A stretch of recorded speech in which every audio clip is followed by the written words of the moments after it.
The Jordans. Sorry. Sorry.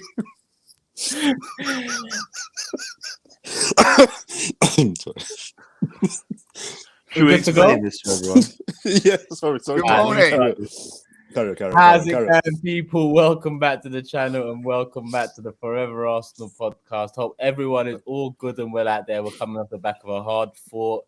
Some might say lucky, some might say ugly, some might say both type of win against Leeds United away from home 1-0.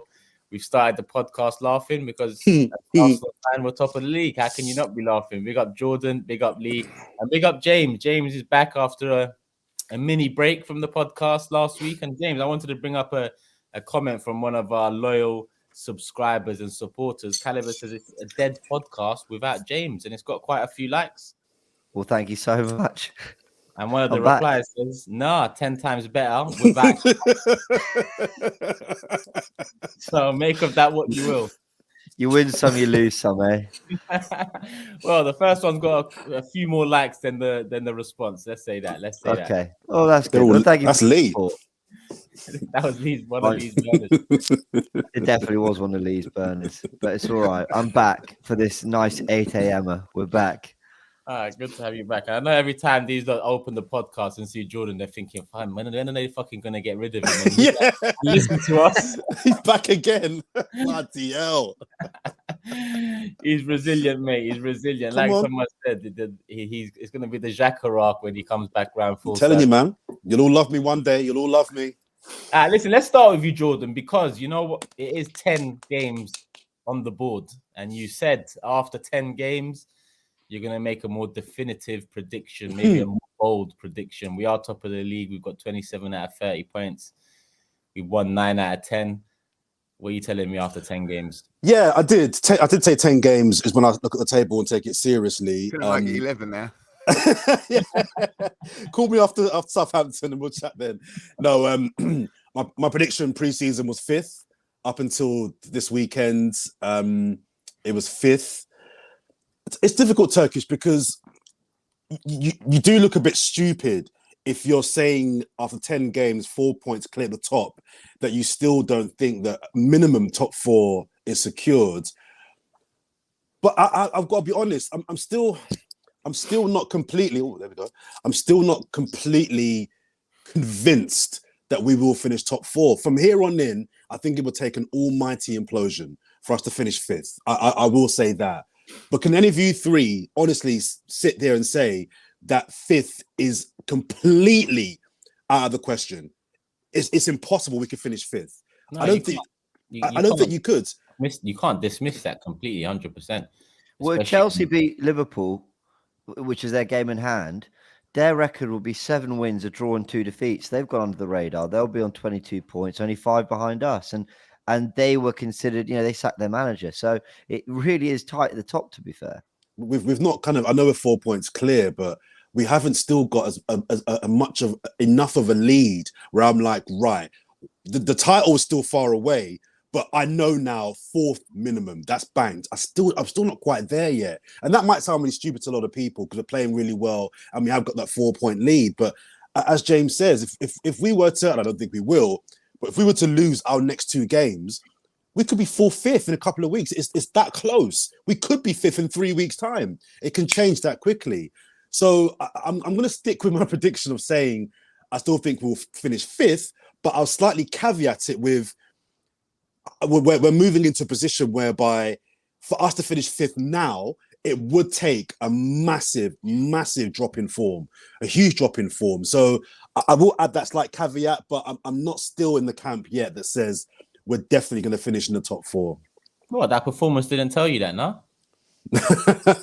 Well, it's true. It's true. I mean, we got the win and all that, but I'm still not there yet in terms of, top 4 is in the bank. I'm not there yet. I don't think the question is it in the bank? I just, you said that after 10 games, you might have...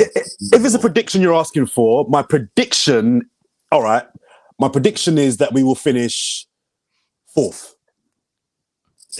I'm changing it a little bit. My prediction is we will finish 4th, but I'm still not all in yet with it's 4th upwards. sort of thing. Yeah. I Lee. think. Okay. Sorry, I was gonna say, I think Chelsea last season had a pretty blistering start as well.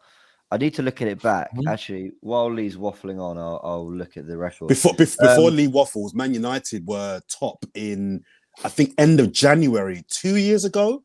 Yeah. Do you know what I mean? And they fell off. They didn't finish out the top four, but they didn't win the league. So I think people seem to forget it's still early. It's really, really early, man. I think Chelsea last season was something like 8 wins, a draw, and a defeat, which is only like, so what, that's 2 points worse than what we've done. And they finished third last season, but it got tight. And if it weren't for a couple of wins towards the end, they were really creeping towards Arsenal and Tottenham, who both had like 12 and 13 defeats, across the season. So, yeah, you can't say it's done. You can say it's looking very good, though. Yeah, but I think Jordan's right. When you look at it, even those two examples, United, I think, finished second that season. They did, yeah. After being first end of January. Chelsea finished third last season. I think they was top in November. I think James is right. Or October it was. I can't remember off the top of my head. Listen, second, third, that's the target this season. Top 4 minimum is the target for me. I'm not going to run away with how good we've been to start the season and this 4-point gap, because it is a 4-point gap now. Listen, I appreciate that 4-point gap because we've got 4 games now before the World Cup kicks in, and it's looking good, to say the least. We should be top 2, top 3 heading into that World Cup at the very least. And then obviously when we return a couple days later, it's the January window, and if we need to do anything, we'll reassess that off the back of the World Cup too. Lee, you was at Ellen Road. How was it? Tough. It was a tough watch in the end. I've actually watched it back, and been a lot of criticism about Arsenal. Let's think about it first and foremost. A lot of people looking at the second half and forgetting the first half. First half we played quite well. We was 1-0 up, controlling the game. Looked very, very settled with the back. Should have been 2-0.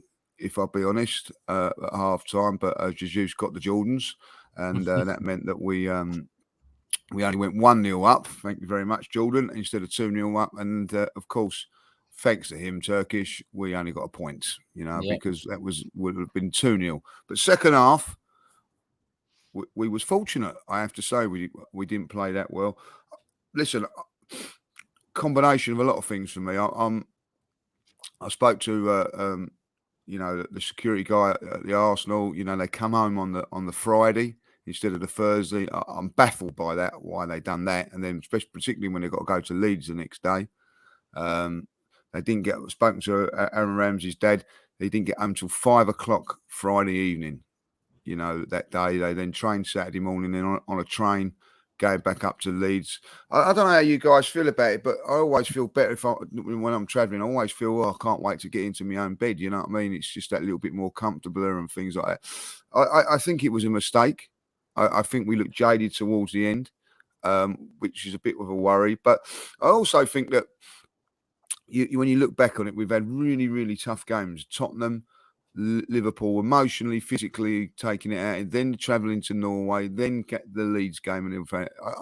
There's somewhere along the line you're going to have a little bit of a tired patch and all that line. I think that was probably it.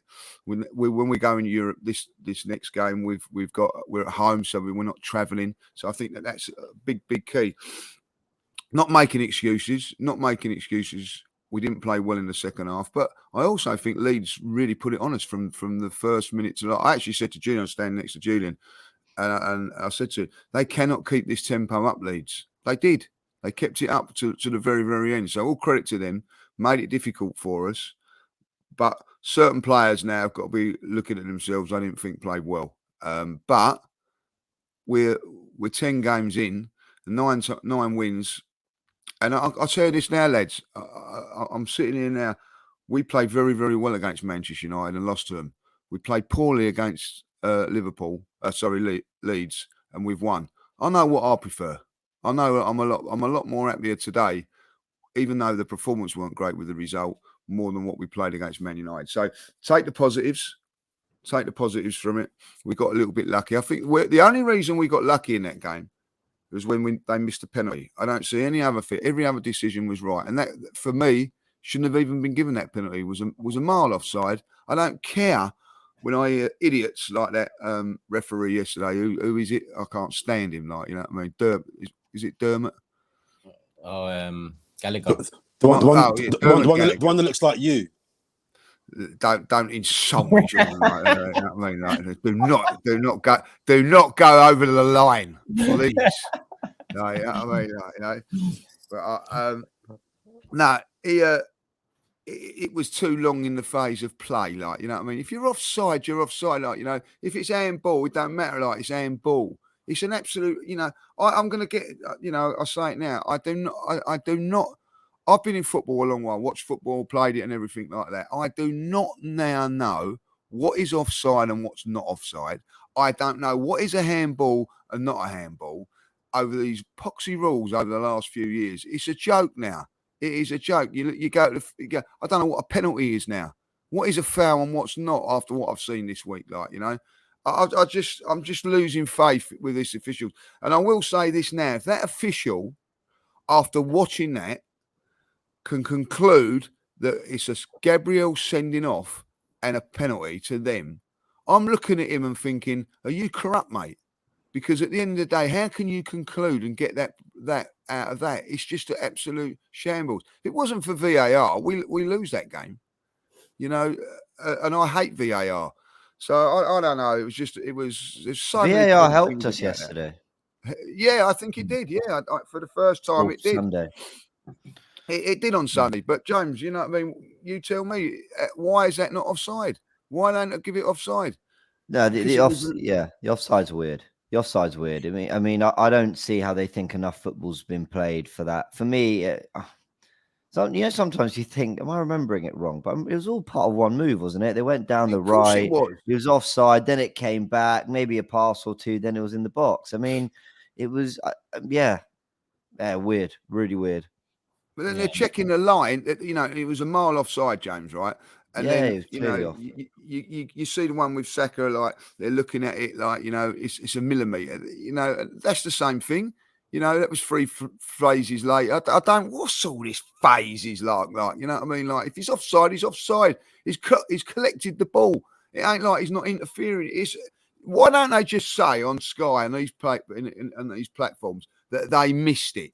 It's a mistake. They will not. They try and make it out that it's not. That was missed for whatever reason. That was missed, and something should be done about it. Not try and make it out. Oh, it was the fifth phase of play. Rubbish.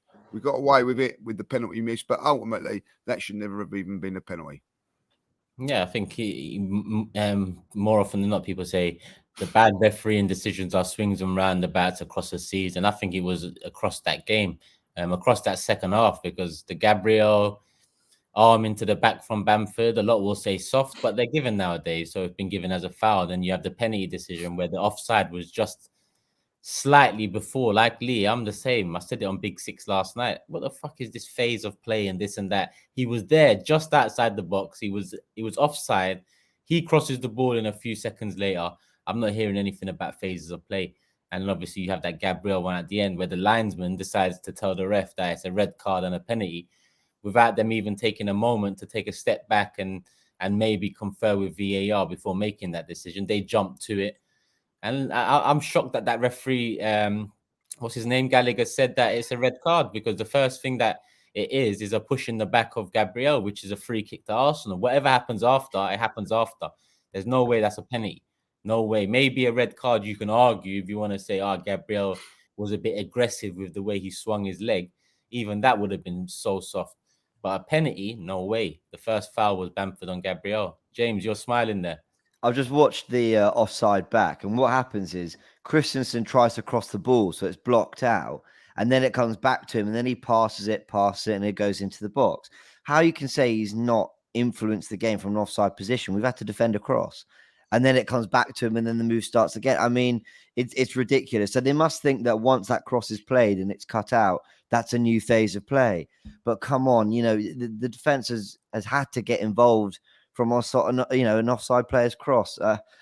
It's crazy. I don't know how they come to a conclusion that kind of thing shouldn't be ruled off for offside. But if anything, the next phase of play is when the opposition has the ball at their feet in a controlled manner, then you can maybe say that's the next phase of play. If you're clearing a ball from coming in the box, how can you call that the next phase of play when it could literally go straight back to the opposition and you're still within that defensive mindset? So, sometimes, Common, I understand that these things are really hard to attach like hard set rules to, because there can be so many scenarios in football, but surely I play it to the right back. He crosses it, but he was offside. It comes back to him. He passes it back to me, and then it goes in the box. Like, surely, like logic and common sense dictates that that's part of the same.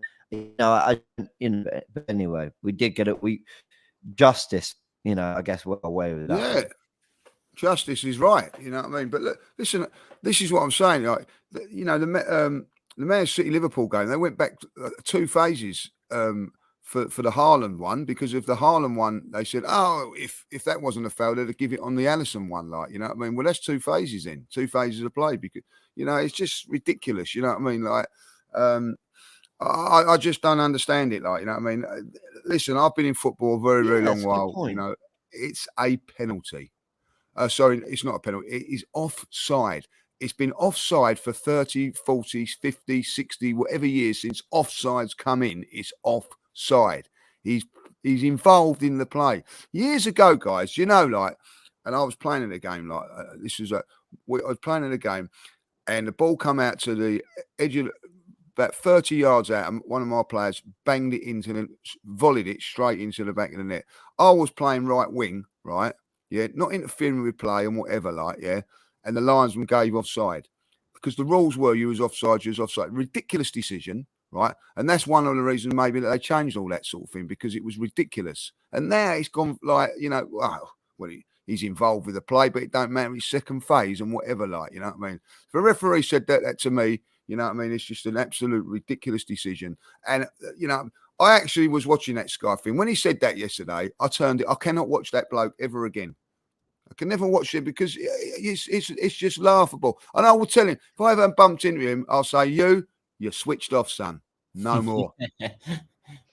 Very polite of you, Lee. Very polite. Thank you very much. And it could be worse. Can I just say, I will not tolerate that language on this podcast.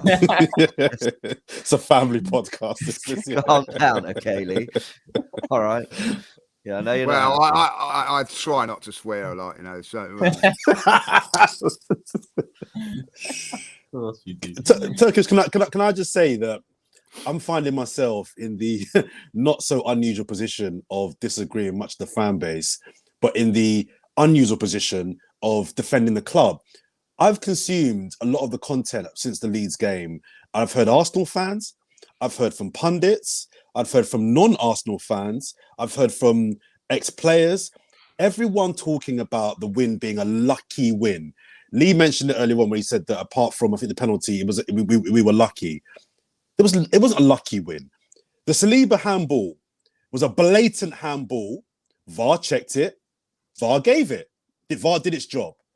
The Gabriel sending off was overturned. Wasn't a red card, and it wasn't a second penalty for Bamford. VAR checked it. VAR did its job. James said earlier on that VAR helped us out. No, it didn't. VAR did its job. VAR did its job. It did what it's supposed to do. An error was made. VAR checked it. It was overturned. Both times it was correct. It wasn't a lucky win. Now, I'm not one of those people that subscribes to this nonsense cliche that penalty shootouts, they're a lottery. They're a lottery. No, they're not lotteries. They're about technique and mentality. So, Bamford missing a penalty isn't luck. That's not our problem. It's not our problem he missed it. That's not luck. He had a chance to score a goal and he missed it. It's not bad luck that he missed it in the same way that it's not luck if you score it. A penalty is a chance to score a goal from a certain amount of yards that comes down to technique and mentality. If you miss it, that's on you. So for me, I'm asking the question to the fan base, where was the luck? Were we the better team over the course of the whole game? No. Leeds were probably the better team, but this idea that Leeds had 8, 9 great chances and they hit the post and they went off the line, and it's nonsense. It wasn't lucky at all. They didn't. Right. They played better than us, but it wasn't lucky. It wasn't lucky. Where was the luck? I've honestly been involved in this debate 3 times. This is my 4th time from the full-time show, and the comments were on me. Tactical Insight, where Graham slightly agreed with me, and then Robbie on the live show, and he strongly disagreed with me. So I really can't be bothered to just go into it all over again. But in short, that's because you're wrong. My thing is, I might be wrong, Lee. I might be wrong. And ultimately, the thing is, because I've been involved in this debate so many times, people think that I really care. I don't really care. I tweeted that we've played brilliantly in 9 out of the 10 Premier League games we played this season. Only one of them were we not that good, and it was the Leeds game. And that is absolutely fine because it's not true to form. So you're allowed to have bad games. People want to ignore that bit. People want to miss that. I said it's fine to play badly sometimes and get the win. Where I think it's lucky is that I think the way we played, another team with the amount of possession they had, the amount of territory they had, the amount of times they were in and around our box, the openings they created, another team would have punished us. That's all. I think another team, for the way we played against Leeds, they would have punished us. People were saying it was resilient. It was backs against the wall stuff, and we came through and we were dogging and we fought. I think the players did on an individual basis. I think they worked extremely hard, and I haven't taken anything away from them for that. But I don't think it was some, brilliant shape, some superb defensive tactical awareness that got us through. I think Leeds, for the 45 minutes, I'm with Lee. The first 45, I thought we were pretty good. Weathered the first 10, 15, but they didn't really do a lot. And then we started playing some really lovely football, created some openings, and actually we looked pretty good. Second half, I felt we got pulled from pillar to post. I felt they were all over us. I felt every time we tried to play out the back, they won the press in midfield. They were running at our goal constantly. And yeah, okay, they didn't have a load of super high XG chances. They didn't have the ball cleared off the lines, but plenty of scrambles in the box, plenty of cross in the box, plenty of winning the ball high. And I know in front of the media, Arteta would have said, we were resilient and we got through it, and that's brilliant, and that's fine, and that's the right thing to say. We're top of the league, 4 points clear. We should be absolutely elated with where we are. But I reckon behind the scenes, he'd have been saying, look, guys, I appreciate we've had a tough week, Liverpool, travelling a lot, all that, but that's not a level of performance that we can really accept more than once or twice or 3 times this season. So that's all I'm saying. I think another team, for the way we played, would have punished us. That's all. Sorry, James. Go on, finish. Sorry. No, that's actually pretty much it. Well said. Maybe it's semantics, and it's the word luck I take issue with, because I think luck is shooting from 35 yards, 2 deflections, and it goes in. That's luck. Sure. Luck is getting a penalty that wasn't a penalty. That's luck. What we did. Go on, James. No, I think that's a great point, and I read all 300 comments after the AFTV live because I really wanted to know where people stood. And a couple of the best comments that I read were people saying, I think you're all defining luck a bit differently, and that's where it comes down to it. So you gave the Bamford example. I think that's a great example of luck. You say it's not lucky, he missed it. I think it's very lucky that the striker didn't punish us from that situation. He was offside, I get it, but it was a handball. And justice was served. I don't think it's a great example. I think the other one is the Bamford Gabriel one, the push and the disallowed goal. Lee doesn't see a foul. Listen, Lee, I'm not going to argue with you too much because a lot of people don't see a foul. So maybe I'm wrong. I see. Sorry, you don't see a foul from Bamford on Gabriel. Lee doesn't see a foul from Bamford on Gabriel. Okay. Sorry. I'm sorry. Lee sees a foul. Okay. So many decisions. Lee sees a foul, sees a clear push. I personally don't see a foul. I see his arm, up, okay. And I think he's more holding his ground. I think he's more like, I'm not going to let you back into me. I don't see a clear push. I don't see a get off me. I see his arm and a bit of strength. And then I see Gabriel kind of fall forward. By the way, Gabriel was immense before everyone gets on me about that. Gabriel was very, very good, although had a couple moments, but so did a lot of them. Again, Jordan, we'll get into that. Everyone's so sensitive about it. You can't just have an opinion. You can't say someone was good but not amazing. Suddenly you're a hater. But the Bamford one, I think we were lucky. I don't know. Turkish, we haven't actually got your thoughts on any of these things. I mean, I think we got away with one there with the Bamford one. I'll take it. And by the way, the Odegaard one, you could say was soft at Old Trafford. So you win some, you lose some.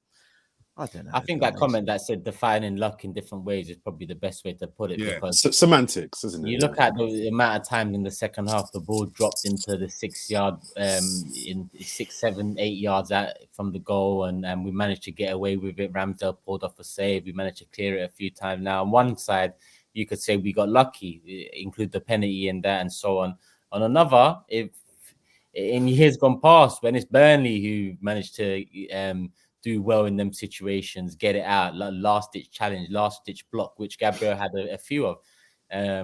It's seen as good defending. It's seen as resolute. It's seen as, riding the storm and taking something from the game. Obviously, we're Arsenal. We've been playing good football this season so far. And like James said, it's our first poor performance. So I guess it's the first time people can really knock us in a performance conversation.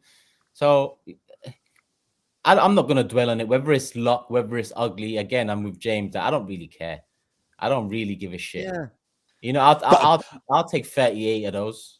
No, we'll definitely take it. But the reason why I think it is kind of important as a fan base is that we understand what it is that we're watching, and we, I think, analyze it and attribute the right description to it. Because I don't know. Again, it's semantic. Maybe, like I said, luck is the wrong word, but I just don't see what happened on Sunday as us being lucky. I think them not taking their chances. And by the way, they only had 2 or 3 really good. They dominated possession.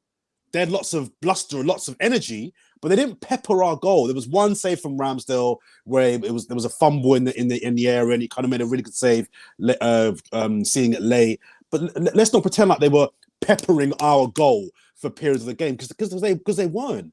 I just feel it's important that we really review the game accurately, and I don't think it's accurate to say that Arsenal were lucky. If anything, I think you could attribute maybe the word luck to the game before that against Liverpool. That we got some breaks. In that game, we definitely got some breaks. I think that's gone. Ramsdale made 2 one-on-one saves though in the second half. The one from Saliba's poor touch, and I think there was one just before that when someone came in from the right, and he made 2 one-on-one saves as well as that save you're talking about. Somerville's skied one that I think most would at least hit the target with. Yeah, but what I hear what you're saying, Jordan, we didn't pepper their goal either. So I don't know why there's this whole. Yeah, I know we took our chance. What a goal by Saka, by the way. I think we need to. We'll get Saka in a minute. I want to talk about him. But we took our one chance, and it was a brilliant finish from a very difficult angle. To be fair, he ripped the roof of the net with that. They had as many, if not more, better chances. That's all. Look, guys, Turkish is right. It really doesn't matter. It really doesn't matter. But people kind of look across the season. You've got to play like that sometimes. And 100%. I've been more than praising of Arsenal when they've come through those. But I think if I'm to think of some performances, I remember us going to the Bridge a couple times. Not the last win, the 4-2, but the 1-0 before that. I remember us beating Chelsea. In a couple FA Cup finals, Man City in a couple FA Cup semi-finals, where in moments, whether it be a half, whether it be half an hour, whether it be most of the game, we've had to be backs against the wall, really kind of solid formation. And, you think like David Luiz against Man City in the semi-final 2020, cutting out everything, blocking everything. Yeah, they had a couple chances, but largely denying Man City most openings, most opportunities. That just didn't feel like that for me. Against Leeds, it actually felt like we were all over the place a little bit, and it was kind of heart and determination on an individual basis that got us through. Gabriel putting his body on the line, Saliba. It felt very last ditch. It felt very desperate in the second half. It felt and then when we tried to play out the back and stick to our principles, we couldn't. We were awful at playing through them, apart from a couple moments. First half a lot better. And so that's why, to me, it doesn't correlate to a good Arsenal performance. And when I add that to Leeds playing very well, I come out with a feeling of, okay, we were a bit lucky. Whereas when we, for example, beat Man City 2-0 in that FA Cup game, I never once thought we were lucky. I thought we absolutely earned it. I thought we stuck at it. I thought we defended brilliantly, and we scored 2 brilliant goals in that game as well. So look, it really doesn't matter. And if people want to get upset about it, that's fine. But you can have some performances like that, and I never said that it's not okay to have those performances. Arsenal have had a tough week in terms of travel and all that, and we are 9 wins out of 10. You're not going to get to that without a bit of a scrap sometimes. Well, I think it's a good point you finish on there, because I think if you remember my 5 points plan pre-season of the things that I wanted from Arsenal this year, point number 2 after number one, which was hard work. Point number two was I felt this year we have to be better at taking points when we're not playing well. That was my second point. I felt last year we didn't get enough points when we played poorly. We got points when we played well, but to get top four or win a title, as James says, you have to go through games where you are second best, but you nick a point. Or as we did, take all 3 points. So I'm not complaining at all. We need 4 or 5 of those a season, 100%. Can we just chat briefly about Gabriel? Because he's really concerning me now. Really concerning me in terms of that. What he did at the end was so dumb. I was watching it with a friend of mine, and I just couldn't believe. I knew straight away he was going to get a red card, because in real time it looked like he had done a madness, and in replay shows that actually it wasn't that bad. But the fact that your teammates can dig in for 90 plus minutes, and some will feel you're going to steal 3 points, and then right at the end, you're going to ruin it for your teammates, your manager, and the club by doing something so dumb, I thought was really, really, really concerning and really, really immature. And it reminded me of the Man City game last year, where he did something equally unnecessarily dumb as well and got himself sent off in that game as well. It was really stupid. And I just thought to myself, if that had been given and it finished 1-1, it would be probably a line. There's a list now of incidents over the last month where he's doing things that are making me think, are you kind of moving now into the Mustafi area of making real dumb isolated incidents in games that are going to cost us? He's done a few things that have really concerned me recently, and I just thought, if I'm a teammate of his and that had been given as a penalty, I'd be absolutely fuming, because Bamford have fouled him. We're 1-0 up. We're a minute from taking all 3 points. Just take the foul. Just go down, make a big deal of it. Oh, referee, why are you giving the referee a decision to make? I didn't understand why he did that. It was so dumb. And if he doesn't stop doing what he's doing, he's going to very quickly move into the territory of the Brazilian centre-back, who I won't be naming, because there's things he's doing which are just so dumb, which if we're not careful and doesn't eradicate soon, are going to cost us. I'm with Jordan on this, because I'm a big Gabriel fan, as you know. He initiates that foul, right? He knows what he's doing. He stands in front of him. He initiates the foul. Good defending, great. Yeah. Lay down. Just take the. No need to get involved after that, because he's initiated it. He's made him bash into him. He stood his ground. You just go down and you just think, thank you very much. Waste a couple of seconds. Why he gets involved with it, I don't know. And I'll tell you what. The other thing that he's got to be looking at himself and thinking, look, Tomiyasu is a very, very good defender. Can't get in this team at the moment. I'm now getting silly little bookings, right? That's his fourth now. Silly bookings. If he actually misses one, right? Tomiyasu comes in at right back. Ben White plays well. His place is under jeopardy. 100%. You know, through petulance, not through defending. Like, if you ever look at Saliba's on 4 bookings as well. But no one's talking about his bookings, because they're bookings that go what bookings sometimes you have to do, make the foul and whatever, like, you know. But petulant bookings, and I agree with what Jordan's saying there. Manchester City done it. He got a bit silly, got away, got a free pass on it a little bit, like, you know. He got a little bit of a pass on it on Sunday, because if it would have gone the other way, you know, just think if they'd have played that game and there weren't no VAR, you know what I mean? They said he's not getting away with it. He would have actually got sent off. He might have got away with the sending off a few, you know, in hindsight when they look back at it. But the game situation, he wasn't. I just think he's just got to calm down a little bit. I'm not with. I thought he was our best defender on the day, if I'll be honest. I thought the other 3 were poor. Not poor, but didn't play as well as what they did on a contribution of passing out and things like that. We wasn't very good defensively. We played okay. We defended pretty good, and he was part of a very, very, you know, that was probably the better out of all 4. But people are going to go away from that, as Jordan has now, and look at that petulant sort of side of it. And do you know what's more worrying about? Do you think that that the manager has said to Bamford, right, get out there in the second half, put it on him, because he's going to give you a mistake and all that, So when other teams see this and they see that he's reacting to petulance and all that, what are they going to do? They're going to leave one on him and all that. Why does Harry Kane leave one on him every single game?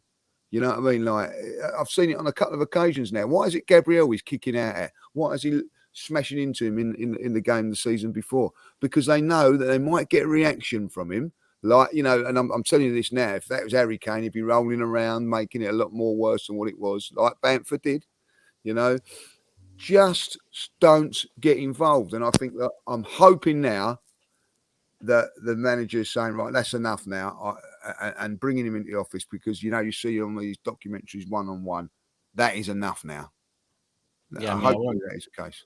I won't dwell on it, but I find myself saying that a few times this season, and Jordan's right,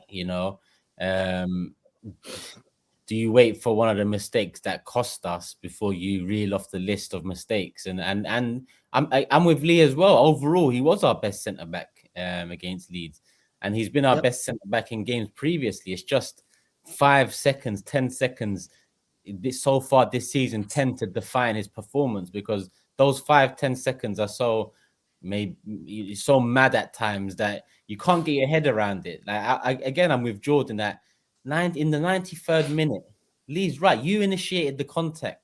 That's a bit of the dark arts there. You can buy yourself a few extra seconds. You put yourself in front of him. He knocks you, go down. Wait it out, calm the situation down. Instead, you're kicking out at a situation that you've actually initiated. It was so silly. And when Xhaka's grabbing you to tell you to take it easy, you need to take it easy. Fair play to him. Fair play. Which I'm glad Xhaka did. Was immense. I'm glad Xhaka did do that, because that kind of capped off a very good performance from him as well. Gabriel needs to have a word, and it's not only Xhaka. I expect Arteta to do it as well. But like I said, I won't dwell because it hasn't cost us yet.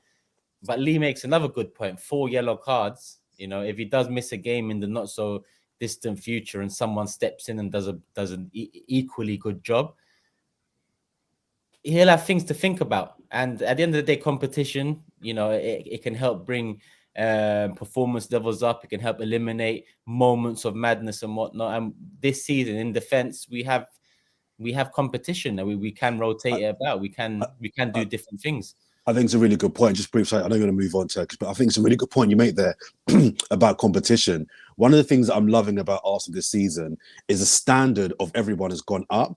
And Lee kind of mentioned it earlier on. To get into this team, you have to be really, really good, because the standard is really high. Tomiyasu has just weaseled his way into this 11, and he's been really, really good. And there's no guarantee that he'll play the next game. And I think what I'm liking is that Kieran Tierney's done nothing wrong, but he's a bad boy left back. He can't get in the team. A right back is playing in front of him at the moment. So I'm loving the level that we've gone up to in terms of the standard that Arteta's bringing with this team. And if you haven't got to do a lot now to kind of get out of this team, because there's people chomping at the bit to get in, and I'm liking that competition. How do you get Saka out of the team? Martinelli? How do you get these guys out of the team? Because they're playing so well. Do you know what I mean? I'm loving the competition standards that are kind of happening at the club right now. Everyone in the first 11 is playing really well. And those that are coming in are having to play really well, because they know if they want to have any chance of playing the following game. We discussed in the last podcast about Tomiyasu, and I think two of us said we didn't think he would start in this game. And he did start, because why? Against Liverpool, he was so good.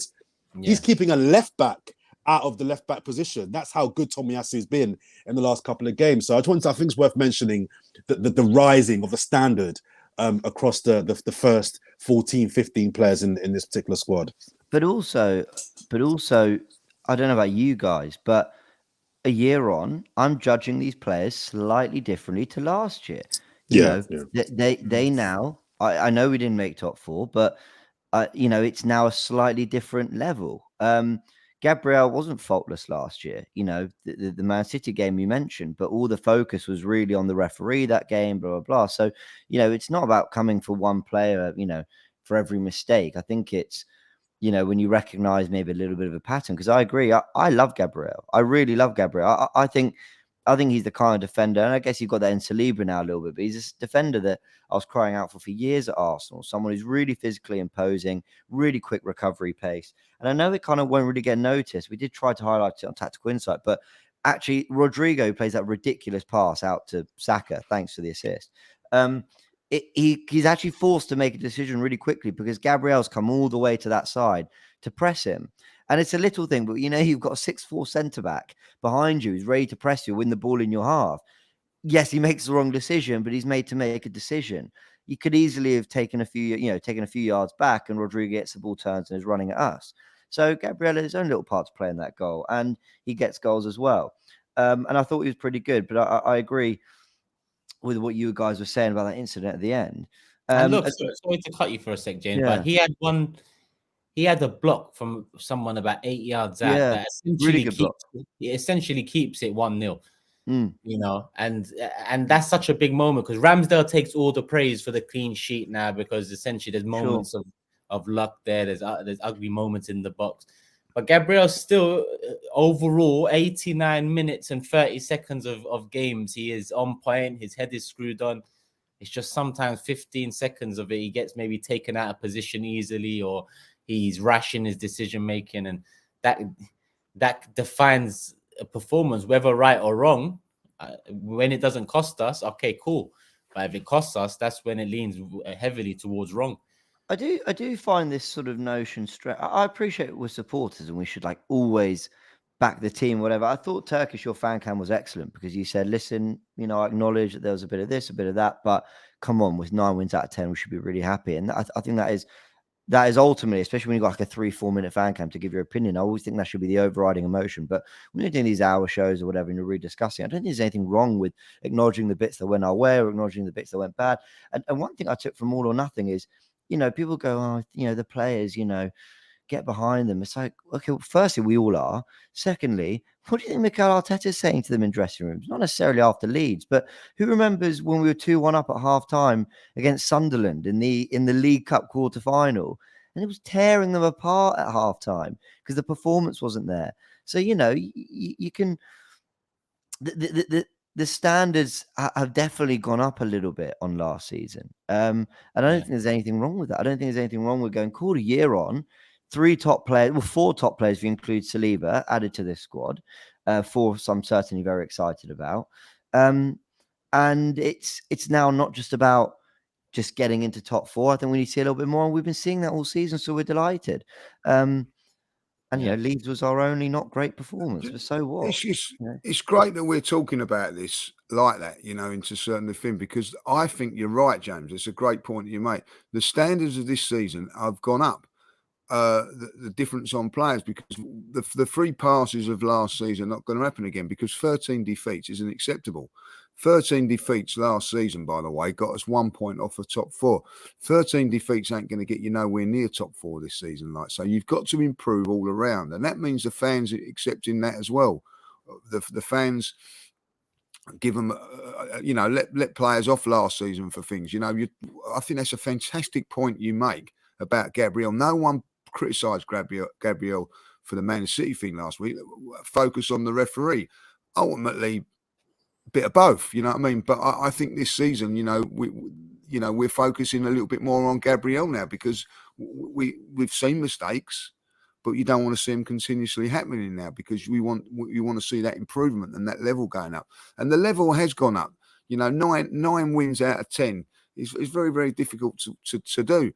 27 points out of 30, and credit to the manager, because I still go back to the pre-season is one of the reasons this has happened, everything 100%. Like that.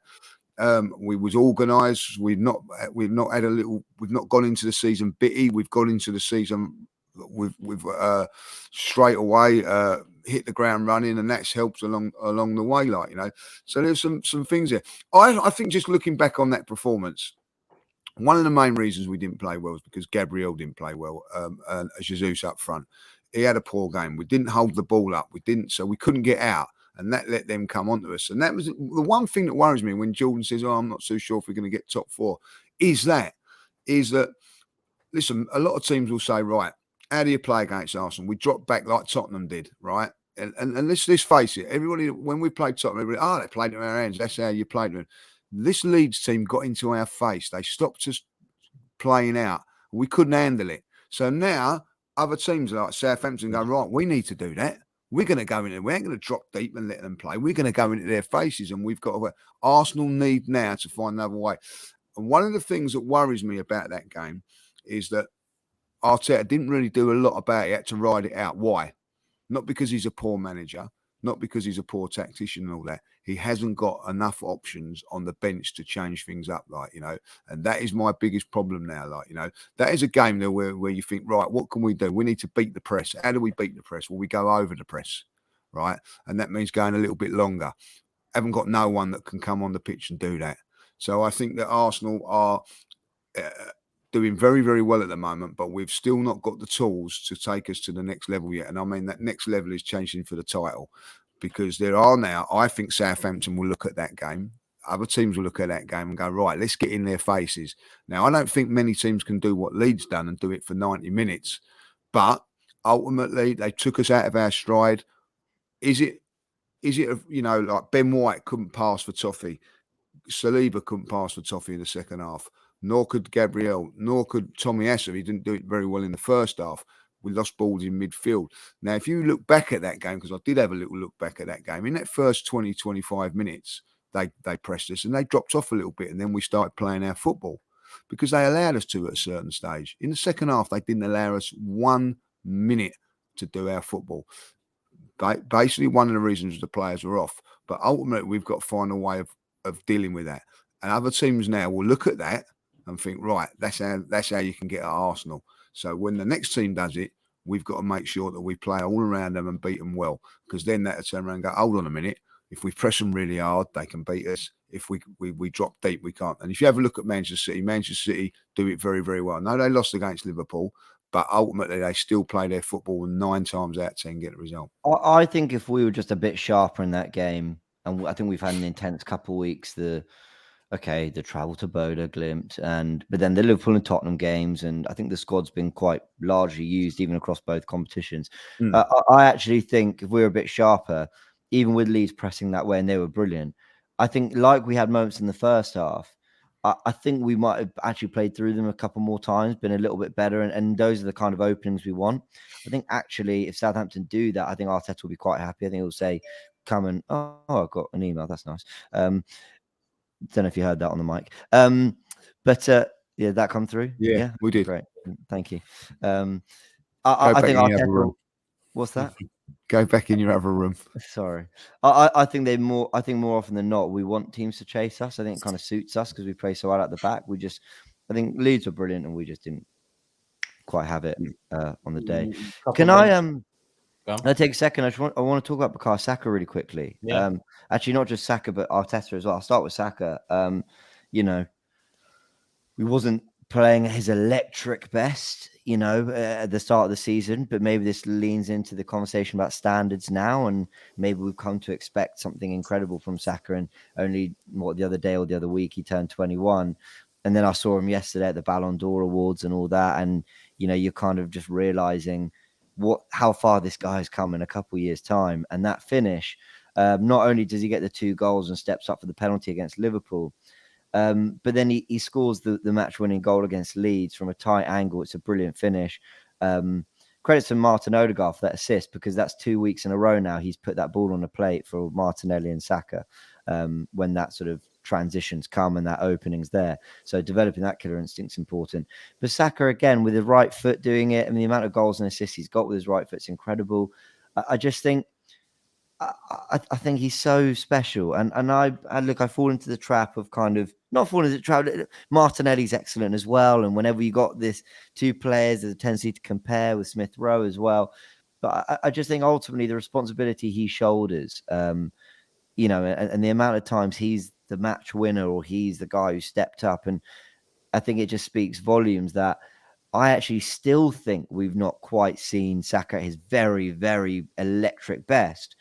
But he's actually developing this kind of ability that the kind of very best in the world, like Mo Salah, have, which is, you know, I'm not at my very best, but when I get a moment, I'm going to punish you. And he's becoming a match decider. And he's actually probably been that for a while. And I just love the guy. And I'm so happy for him, seeing him, you know, in a room with all the best in the world, because good on him. Highest place in the Premier League, isn't it? What's that? Sorry? He's the highest placed young player in the Premier League in that top 10 list, right? I believe so. The likes of Gavi, Jude Bellingham, and all them were up there. Yeah. Yeah. And he was, I think, the highest placed. And Yeah. he's, I just love him. Fair play to him. It's incredible what he's doing.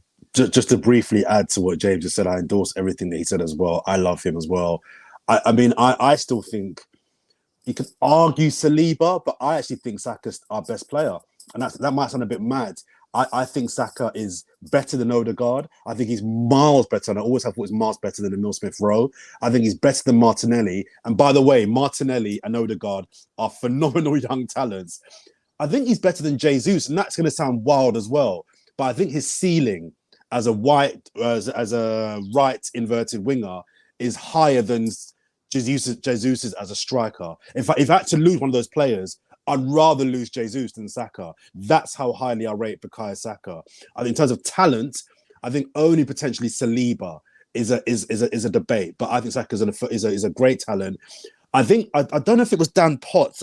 It could be Dan Potts, but I saw somebody making a really interesting point in the weekend about Saka. He's not only a key figure in our attack now. He's now evolving at a very young age into our match winner. He's a guy now that can afford to not have a great game, but he's the guy you look to and think he'll win us a game. Keep him on, he'll win us the game. He'll do something a bit like Salah is for Liverpool, even at their worst. The best teams have that one player that you think, even if he's playing 6 out of 10, he's the guy that if I'm going to put my last pound on to do something or get us a goal, it's him. He's becoming a match winner. And I'm not just saying that because he got the winning goal on the weekend, but he's getting some really important key goals now. And to what James was saying about last night and being in Paris at the Ballon d'Or Awards, we got to be careful because just seeing him friendly with the likes of Mane and these kind of people, the attention on Saka is going to grow. And if we don't lock him down very, very, very soon, I've said from the get-go, I don't think we can rely on this. He's one of our own. He's a Haaland boy, blah, blah, blah. If Liverpool are on decline, they're on the slide to a degree. If they put a nice buff contract in him and Klopp, puts up the fake teeth and the charm and all that sort of stuff, we could lose a Saka to a Pep or to a Guardiola or to a Klopp in a year, 18 months' time if we're not very, very careful. We have got a gem on our hands. And my final point would be, I not only love him as a player, I love him as a person. And Lee said this a few times as well about some of our players. We've got players that I actually like for so many years. We've had players that I'm just like, I just don't like him. I don't like Socrates. I don't like Kolasinac. I don't like these people at my club. Whereas Saka, I think he's a phenomenal ambassador for Arsenal Football Club. He's always smiling. He's really real in interviews. He's always happy and bubbly and trying. And I just love him. I think he's a phenomenal talent, as I mentioned. I think he's our best at the club. But I like the fact that guy plays for my club. And I think England in the World Cup as well, I can't see him now not starting on one wing with Raheem Sterling on the other wing now. I just think Saka is a phenomenal talent. All the kind of heat he was getting in the early part of the season, I disagree with. I thought that he was being swamped with other players now playing well, as opposed to him being the only guy to kind of do a thing for us now. And I think we're seeing now that he doesn't have to play well to have an impact. And that, for me, is the involvement of Bukayo Saka. I love him. Yeah, I can't really add anything else. How many players? So I really know you want to move on. Just how many players do, especially wingers, are very direct, very skillful, and that's kind of the thing we talk about because they're very good at that. But we've got here a guy who's good with his right foot, good with his left foot, can beat him man, but also has amazing ball retention, has got a good pass on him. His work rate's phenomenal. I just don't think there's anything he doesn't do. Yeah, corners. He can improve on his corners. Star boy. He's our star boy. A few assists from corners though. He has, but I think it could be better. If I'm being picky, I think his corners could be consistently better. But let's talk about that for 20 minutes, Jordan. We should really break this down. Listen, he's 21. You know what I mean? Like I look at a lot of players, and I think we're very, very lucky in this country. We've got two players at 21 years of age, 21, 22, in Phil Foden and Saka. Are amazing players, amazing, and one plays I say shines in a slightly better team, and the other shines in not such a slightly better team, and it's fantastic to add. And I think that Saka will get better and better, and will be a fantastic footballer for hopefully Arsenal, but definitely for England as well. He will get better. 21 years of age. I think at times I was very, if you go past, even when Leeds players, I was by some of the Leeds players, when you actually see the likes of Martinelli up live, and so you realise they're only boys. That's the first thing. My God, he's young, isn't he? And there they are doing a men's job in a men's league. You know what I mean? I do feel at times we forget how young these guys are, and particularly how Saka is. I love watching him play. I've loved him watching him play for 2 years. He's getting better and better every season. The respect that other teams put on him by doubling up on him all the time. Yeah. And he deals with it. I think he's an incredible talent. I really do. Oh, we got a game before that Southampton game away. Saka started in the Europa League last Thursday. I assume we all want him to be taken out of the not firing line, but let's say he's one not to risk. But PSV come to the Emirates Thursday, the postponed one from earlier this season. Manchester City Premier League fixture's been postponed this week. So yeah, Lee, straight back to you. You are top of the table, no change there. Everyone got a point. There it is. So yeah, we've had a couple more if Jordan hadn't got involved. It's like that thing of like those pesky kids getting involved. You know what I mean? Just he has to get involved. You know what I mean? So I'm going to go on mute when I've done. I've got to try and get him out of my head. You love it, Lee. I think Arsenal are going to go strong on this one because I think this is an important game. We need to win this game, and it really then makes it, even in. If we lose in Holland, we beat Zurich, we win the group. So I think that this is a massive game for who actually wins the group. If we win it, I think we win the group, and that's a big thing. So I think that we go very, very strong in this game. So I'm going for Arsenal to win 2-0. 2-0. Just going on mute. James, next up. I'm going 3-2 Arsenal. I think there's goals in this. They're the highest scorers in the Eredivisie, if I've pronounced that right. They scored 5 against Zurich. They scored 6 against Utrecht. 5 against Zurich again. Oh, no, that was the same result I'm reading. No, yeah, 5 twice. They've got goals in them. And I think we will rotate a little bit. So I'm going to go 3-2. I think there's goals in this. 3-2. I'm going 2-1 Arsenal. I do think there's goals in it as well. I'm not too sure on going strong. I guess maybe after that performance against Leeds, maybe go strong and get the performance level up again before Southampton away, which will be a test. Bang on. Yeah. You've taken my point there, Turkish. I wonder if Arteta will think, let's go strong to try and get out of this funk, and let's try and just really play our way out of this. Funk's maybe a bit of a strong word, but let's maybe not allow the kind of a really arduous week and a half to kind of labor it. Let's just play our way through it and get back to where we were maybe 2-3 weeks ago, playing really great football. So and also to Lee's point about trying to secure top spot ASAP. So I think he might go fairly strong in this game as well. Turkish. Before you predict, Lee has gone 2-0, yeah? Well, I was going to say, I'm sorry, Turkish, but I'm don't do it. You ruined it. Ruined it. I'm going 2-1. Sorry, well, bro. That's me safe. Sorry, bro. Second place is sealed. Thank you very much, Jordan. Can because I know we're about to end this. Can I just send some love to the manager? 9 wins out of 10, all 3 games in the Europa League Group Stage 1. And, he got the recruitment right. He picked the team up so well after the disappointment missing out of Champions League. The preseason was spot on, and the start of the season has been spot on. And he deserves more than a 30-second discussion because, quite frankly, if we've been losing some of those games, we wouldn't be breaking it down in just 30 seconds. But I just think Arteta's doing a phenomenal job at the moment. And even I think he's on the touchline galvanizing the players. And you know, they really buy into him. You can see it, and I'm really happy for him because he's stuck to his guns. He really has, and at this point of the Champions League, you can see how much it hurt them after All or Nothing. So the response has been amazing. Teams can come into their shell. We've seen when they've had a bad season or something doesn't go right the season before, they carry it into the new one. But they've responded so brilliantly, and I think he's a massive part of that. Sorry, Turkish. I know we're giving the viewers a bit of overtime now, but just to add to that as well, because you know I've always got to add my 2 penneth. I'm surprised he's not got a touchline ban as well, because there's been 2 or 3 games now where he's almost on the pitch. I've seen 2 or 3 matches now where he's not only out of his own box, he's virtually like taking the throw in. I'm like, yeah, it's brilliant. How's he not been banned yet for one of these games? It's brilliant. He's there. Do you know how many times the ball comes to the opposition player, and I think he's about to sort of 2-foot them out the game. Like he's right. I mean, the genius of Arteta is actually that it's a 12-man press because he's a part of it. He's there to put on the pressure as well. So fair play to him. But you're right. His touchline antics are quite funny. But I think he's doing such a good job. Good on him.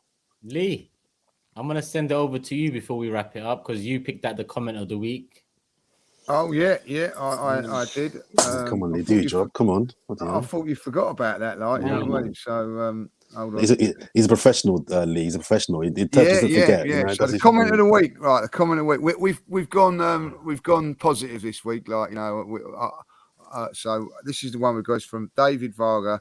I find myself constantly refreshing AFTV's channel because for the Fourever Arsenal podcast is the first thing I look for every week to watch. It's my favourite podcast. The chemistry between the guys is getting better and better every time.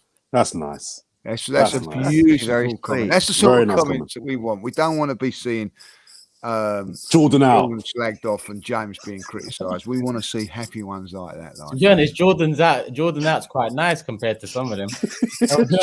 Yeah, it's true. Well, the thing is, I put this one up and said, "Oh, this one's a bit critical with you, John." No, I don't mind. I don't really. Like, you know what I mean? Yeah, and then you tell him it, he's like, that's nothing, man. There's better ones. That's light work, man. There's better ones than that. There's crawler ones than that to put on. You want to see my DMs? They're the ones that really get. You know, often I see the comments, I think, poor Jordan, let's leave this. And then 5 minutes later, Jordan will put on the chat, have you seen this? Yeah. Maybe the first one with the screenshots. Yeah. People continue sending your comments in. As you can see, we do go through them, we do read them. So love for the love as always. Not sure that applies to Jordan, but love for the love same way. Big up Jordan, big up Lee, big up James. As always, people, this has been another episode of the Fourever Arsenal podcast. Make sure you guys hit the like button, engage in the comment section, subscribe, put the notification bell on, and we are all on audio podcast platforms now, so make sure you check us out over there, people. We're back after PSV and before South